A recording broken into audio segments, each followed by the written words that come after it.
Грција сака час поскоро нејзиниот северен сосед да стане дел од НАТО и од Европската унија, бидејќи тоа бил и од нејзин интерес. Ова е ставот на грчкиот министер за надворешни работи Никос Кодзијас.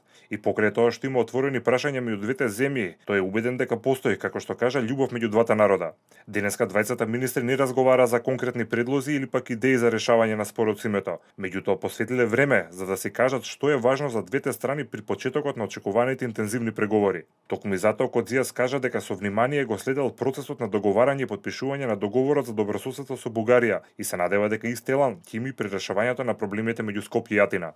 Согласувањето договорот на нашата пријателска земја со Бугарија, со интерес го следевме сето ова, дискутиравме за сето ова, со иста сабилност и ако можеме и со иста брзина да ги решиме овие прашања што остануваат меѓу нас, меѓу двете наши земји.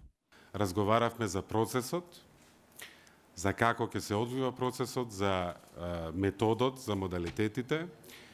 Меѓутоа разговаравме и за тоа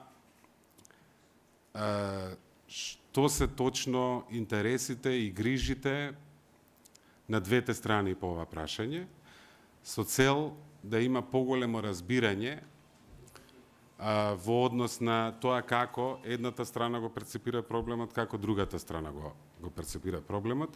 Кодзијас уште еднаш повтори дека сакал земјава да биде дел од НАТО, меѓутоа таа морала да ги исполни сите критериуми, потврдувајќи дека на сила остануваат одлуките кои беа донесени на НАТО самитот во Букуреш. Кодзијас има средби со претседателот Иванов и со лидерите на парламентарните политички партии. Инаку грчкиот министер беше пречекан и испратен од зградата на МНР со протест на неколку десетици граѓани организирани од Светскиот македонски конгрес и неколку патриотски здруженија.